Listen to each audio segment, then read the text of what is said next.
What if I told you that the wildest, most insane era of drag racing died not from crashes or regulations, but from becoming too successful? Picture this. It's 1965, and a 41 Willys coupe sits at the starting line, its front end jacked so high the driver can barely see over the hood. The engine, a blown 427 cubic inch monster, sticks out through a hole cut in the fiberglass hood. The whole car rocks violently as 600 horsepower tries to escape through headers that glow cherry red. When the light goes green, the front wheels lift 3 feet off the ground and stay there for the entire quarter mile. This was the gasser era, the most spectacular, dangerous, and beloved period in drag racing history. And by 1972, it was completely dead. The gassers weren't just race cars. They were mechanical middle fingers to everything automotive engineering stood for. While Detroit was building longer, lower, wider cars for stability, gassers went the opposite direction. They took pre-war coupes and sedans, 33 Willys, 40 Fords, 48 Austins, and turned them into something that shouldn't have worked. The formula was beautifully stupid. Take the lightest body you could find, stuff in the biggest engine that would physically fit. Jack the front end up until the car looked ready to do a backflip, and pray the whole thing didn't cartwheel down the track. But here's where it gets interesting. These weren't backyard specials thrown together by amateurs. By the mid-1960s, top gasser builders were achieving levels of engineering sophistication that would make modern race teams jealous. They were getting 2.5 horsepower per cubic inch naturally aspirated, numbers that wouldn't be matched in NASCAR for another decade. They were experimenting with weight transfer theories that wouldn't become mainstream until the 1980s. And they were doing it all while creating the most visually spectacular show in motorsports. To understand why gassers dominated drag racing for 15 years, we need to travel back to 1949. World War II had just ended, and America was drowning in surplus military equipment and mechanical knowledge. Thousands of young men who'd spent years maintaining B-17 bombers and P-51 fighters were coming home with skills and a need for speed. The hot rod movement was exploding, but there was a problem. Street racing was killing people, literally dozens every year, in Southern California alone. Wally Parks, founder of the National Hot Rod Association, had a solution. Give these kids a safe place to race. The first official NHRA drag race happened in 1950 in Santa Ana, California. The rules were simple. Race from a standing start for a quarter mile, fastest time wins. But Parks knew that to keep people interested, you needed classes. You couldn't just throw everything together. A flathead Ford Roadster had no chance against a Cadillac-powered Streamliner. So they created classifications based on weight and engine size. The gas coupe and sedan class, soon shortened to gasser, was for closed-body cars running on gasoline, not alcohol or nitro. The weight breaks were simple math. Take the car's weight, divide by the engine's cubic inches, and you got your class. A-gas was for cars with the lowest weight-to-displacement ratio, the seriously overpowered stuff. B-gas, C-gas, and so on had progressively heavier cars or smaller engines. Now here's the kicker. The NHRA thought they were creating a class for mildly modified street cars. What they actually created was a loophole big enough to drive a blown Chrysler Hemi through. See, there were almost no other restrictions. You could move the engine. You could change the suspension. You could gut the interior. You could alter the body as long as it looked stock from the outside. The only real rule? It had to run on pump gas and keep the original frame rails. The result was predictable and beautiful. Within 2 years, racers realized that the secret to gasser success wasn't just power. It was weight transfer.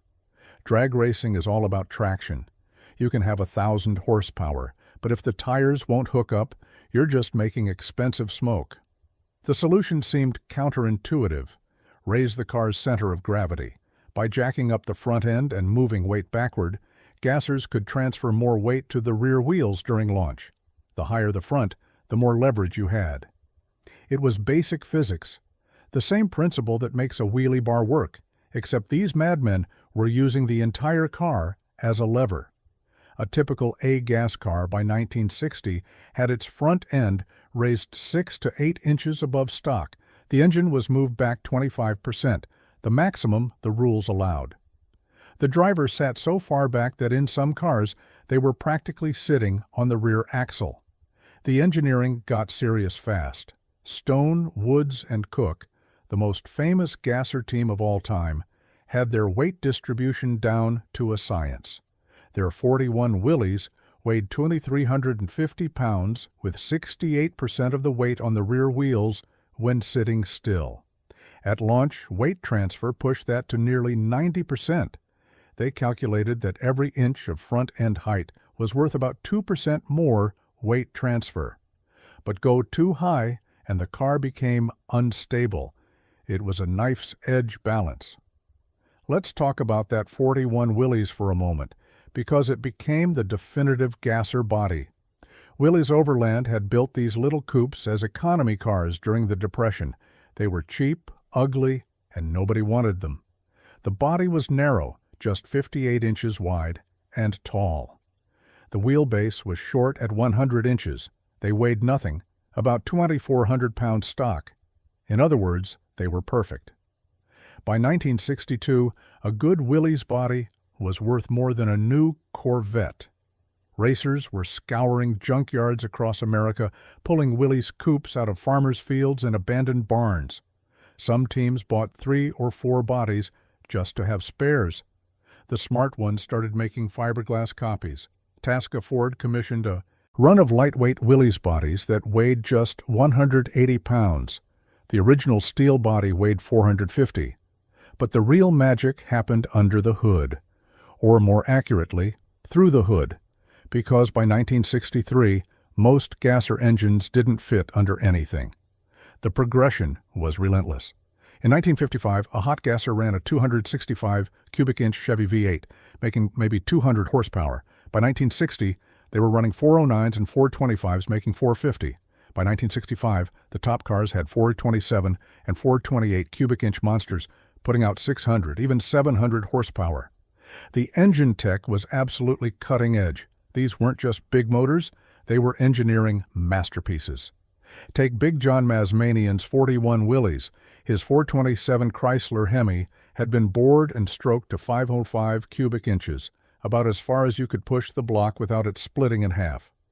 The compression ratio was 13.5.1, which meant it needed 110 octane fuel just to avoid detonation. The camshaft was so radical that the engine wouldn't idle below 2,000 RPM. At full throttle, it turned 7,500 RPM and made 720 horsepower. Think about that for a second. This was 1965. A Ferrari 250 GTO, one of the most exotic sports cars in the world, made 300 horsepower from its V12. The most powerful American production car you could buy, the 427 Corvette, made 425 horsepower. Mazmanian's gasser engine made nearly twice that. The fuel systems were equally insane. A typical A gasser ran 6 or 8 carburetors on a tunnel ram intake that stuck up a foot above the engine block. Each carburetor flowed 500 cubic feet per minute. At wide-open throttle, these engines consumed fuel at a rate of 2 gallons per mile. Not per gallon, per mile. A quarter-mile pass burned through half a gallon of gas in 11 seconds. The transmissions were works of art, too. Most gassers ran modified Hydra-matic automatics from old Cadillacs and Oldsmobiles. Why automatics? Consistency. A good automatic shifted at exactly the same RPM every time. No missed shifts, no broken synchronizers, no clutch to slip or grab. Teams would spend weeks getting the shift points perfect, adjusting hydraulic pressures and valve body passages until the transmission shifted exactly when and how hard they wanted. The rear axles were typically Ford 9-inch units, chosen for their strength and the huge variety of gear ratios available. A typical gasser ran 5.38.1 or even 6.0.1 gears, ratios so steep that the car was essentially useless for anything except drag racing. At 60 miles per hour, the engine would be screaming at 6,000 RPM. Tires were the limiting factor. In the early 60s, gassers ran recapped slicks, old airplane tires with the tread ground off and a new rubber compound applied. M&H Racemaster changed everything in 1962 with the first purpose-built drag slick. These tires had thin sidewalls that would wrinkle on launch, effectively making the tire diameter smaller for better gearing off the line. As the car accelerated and centrifugal force grew, the tire would expand back to full size. The suspension was equally specialized. The front end used straight axles from 3748 Fords mounted on leaf springs or, later, coil springs. The springs were chosen for their rate, how much they compressed under load. Too soft and the car would bottom out. Too stiff and you'd lose weight transfer. Teams kept boxes of springs in different rates, changing them based on track conditions. The rear suspension was even more critical. Most gassers used ladder bars or four-link setups to control axle windup, the tendency of the axle to rotate under torque. Get it wrong and the tires would hop violently, losing traction. Get it right and the car would hook up and go. The top teams had their suspension geometry calculated down to fractions of degrees. But here's what made gassers truly special. They were still technically street cars. The NHRA required them to have working lights, a horn, and an exhaust system. Many states would issue license plates for them. Stone, Woods, and Cook famously drove their race car from track to track, covering thousands of miles on public roads. Imagine seeing that 41 Willys with its nose in the air and a blown 427 sticking through the hood, pulling up next to you at a stoplight. The driving experience was absolutely terrifying. The high center of gravity made them wickedly unstable. The short wheelbase meant they wanted to swap ends at the slightest provocation. The massive engines had so much torque that they'd twist the entire chassis under acceleration. Drivers sat in aluminum seats bolted directly to the frame, feeling every vibration, every little tire slip, every hint that the car was about to go sideways at 130 miles per hour. And go sideways they did. Spectacular crashes were part of the show. Cars would wheel stand so hard they'd go over backward. They'd get sideways, dig in, and barrel roll multiple times. They'd break axles and spin into the wall. They'd blow engines and oil down the track, turning the next pair of cars into guided missiles. The miracle wasn't that people got hurt. It was that more people didn't die. The fan favorite was the wheel stand. When a gasser hooked up just right, the front end would rise and the car would carry the wheels for hundreds of feet. The best wheel standers could carry them the entire quarter mile. The problem was, you couldn't steer with the wheels in the air. Drivers learned to control the car with the throttle, more gas to go left, less to go right, using engine torque to twist the chassis. By 1964, the gasser wars were at their peak. Every major drag strip in America featured gassers as their headline class. Match races between top teams drew bigger crowds than NASCAR races. Stone, Woods, and Cook were making $50,000 a year in appearance fees, about $450,000 in today's money. Big John Mizmanian was getting $1,000 just to show up at a track. K.S. Pittman's troublemaker Willys was booked solid for 3 months in advance. The racing was impossibly close. At the ICE 1965 NHRA Winter Nationals, the top 5A gas cars qualified within 0.04 of a second of each other. The winning margin in eliminations was often less than a car length. These weren't just fast cars. They were evenly matched fast cars, which made for spectacular racing. The technology arms race was relentless. In 1966, superchargers started appearing on gasser engines. A GMC 671 blower could add 200 horsepower to an already powerful engine. The first blown gassers were running high tens at over 135 miles per hour. By 1967, they were in the nines at 150. But success bred problems. The cars were getting too fast for their antiquated chassis designs. The higher speeds magnified every handling problem. A car that was merely sketchy at 120 became downright suicidal at 150. The crashes got worse. At Detroit Dragway in 1967, a gasser went airborne at 140 miles per hour, cleared the guardrail, and landed in the parking lot. The driver survived, but barely. Insurance companies started taking notice. Track operators were getting hit with massive premium increases. Some tracks banned gassers outright. Others imposed speed limits. Run faster than 140 and you were disqualified. But how do you tell a racer to slow down? The NHRA tried to fix things with rules changes. They mandated wider front track widths to improve stability. They required roll cages and safety equipment. They limited engine setback to 10%.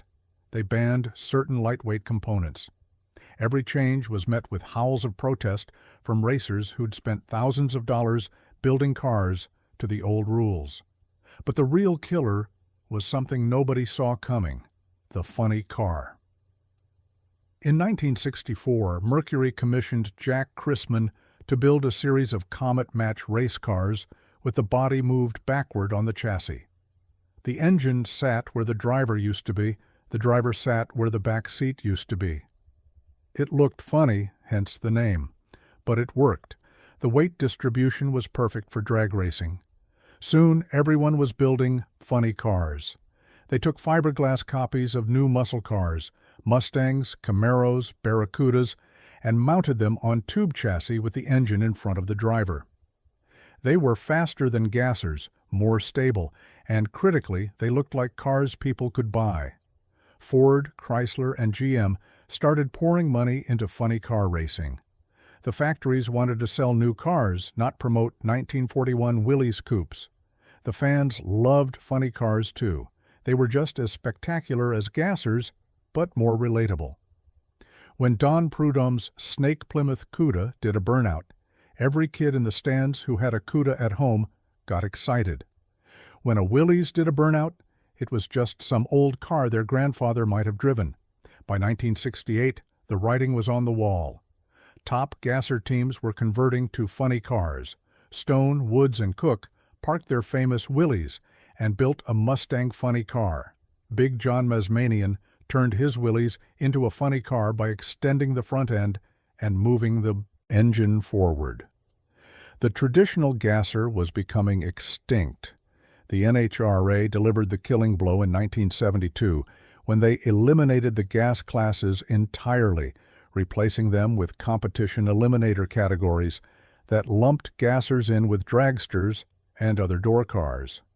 Without their own class, without factory support, without insurance coverage, the gassers disappeared almost overnight. Think about that for a second. An entire category of purpose-built race cars representing millions of dollars in investment and decades of development just vanished. By 1973, you could buy a championship-winning gasser for the price of scrap metal. Cars that had been the fastest door slammers in the world were parked in barns and forgotten. Some survived as nostalgia acts. A few teams kept their gassers running at special events and match races. But the era was over. The wild, dangerous, spectacular age of the gasser had lasted just 20 years. From 1952 to 1972, they went from modified street cars to purpose-built race machines to obsolete relics. So what was actually going wrong? The truth is, nothing and everything. Gassers were victims of their own success. They'd pushed the concept of a front-engine, solid-axle drag car as far as it could go. They'd become too fast for their chassis technology, too dangerous for insurance companies, and too divorced from production cars for manufacturers to care about. But the real story wasn't just the death of a racing class. It was the end of an era when regular guys with regular tools could build world-class race cars in their garages. The gasser era was the last time in drag racing history when innovation trumped money, when cleverness beat cubic dollars, when a smart guy with a welder could compete with factory teams. The funny cars that replaced them were purpose-built from the ground up. They required specialized knowledge, expensive materials, and factory support to be competitive. You couldn't just buy an old coupe and turn it into a competitive funny car. The barrier to entry went from a few $1,000s to tens of thousands. The weekend warrior was priced out. The legacy of the gassers lives on in strange ways. Today, a restored gasser is worth more than most supercars. That stone, Woods, and Cook Willys that was worth scrap in 1973, it sold at auction in 2018 for $340,000. Original Willys steel bodies now trade for $30,000 or more. There's a thriving gasser reunion circuit where old cars and old drivers come together to relive the glory days. But here's the thing about gassers. They represented something pure about American motorsports. They were ingenious and insane in equal measure. They took conventional wisdom about car design and threw it out the window in pursuit of one goal, going fast in a straight line. They didn't care about looking pretty or being practical or even being safe. They just wanted to be fast. The engineering solutions they developed influenced all of drag racing. Weight transfer, theory, tire technology, transmission modifications, chassis design, all of it was pioneered or perfected in gassers. Modern pro stock cars, running 7-second quarters at 200 miles per hour, are direct descendants of those jacked-up Willys coupes. But more than that, gassers represented an attitude. They were built by guys who looked at the rule book and asked, "What can I get away with?" instead of, "What am I supposed to do?" They pushed boundaries, broke conventions, and occasionally broke themselves in the pursuit of speed. They turned ostensibly production-based cars into barely controlled explosions on wheels. The death of the gasser era marked the end of grassroots innovation in professional drag racing. After 1972, the sport became increasingly specialized, increasingly expensive, and increasingly corporate. The days of a guy building a competitive car in his garage were over. Racing became a business instead of a passion. Today's drag racing is faster, safer, and more professional than anything the gasser guys could have imagined. Modern top-fuel dragsters run the quarter mile in under 4 seconds at over 330 miles per hour. They're engineering marvels that generate 11,000 horsepower and pull 5 Gs on acceleration. But they're also identical, corporate-sponsored missiles that share nothing with any car you can buy. The gassers were different. They were recognizable as cars, even if they were cars taken to an absurd extreme. You could see a 41 Willys gasser and understand what it was, where it came from, how someone built it. There was a connection between the race car and the street car, however tenuous. That connection is gone now, and drag racing is poorer for it. The spirit of the gasser lives on in small pockets of the racing world. Nostalgia. Superstock racing recreates the look and feel of 1960s gassers with modern safety equipment. The Southeast Gassers Association runs match races at tracks across the South. Hot rod builders still jack up the front ends of their cars in tribute to the style. But the real gasser era, that wild, dangerous, innovative explosion of speed and spectacle, is gone forever. It was killed by progress, by safety, by corporate involvement, by its own success. It lasted just 20 years, but it burned so bright that we're still talking about it 50 years later. The gassers proved that with enough ingenuity, enough bravery, and enough disregard for conventional wisdom, you could make anything fast. They showed that racing didn't have to be serious or safe or sensible to be spectacular.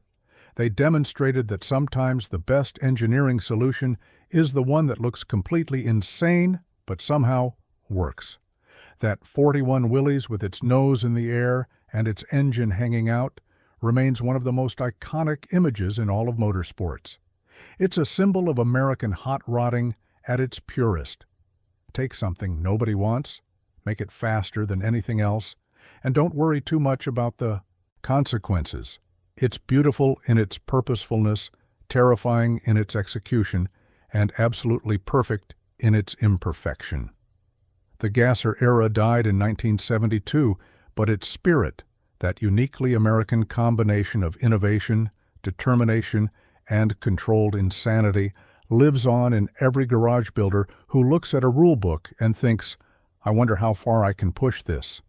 That's the real legacy of the gassers, not the cars themselves, but the attitude that created them. The belief that with enough cleverness and courage, you can make anything fast. What's the wildest gasser you've ever seen? Was it at a car show, in a magazine, or maybe rusting away in someone's barn? Drop a comment below and share your gasser story. And if you enjoyed this deep dive into drag racing's most spectacular era, hit that subscribe button for more legendary motorsport stories. Until next time, keep those wheels on the ground, or don't. The gasser guys certainly didn't.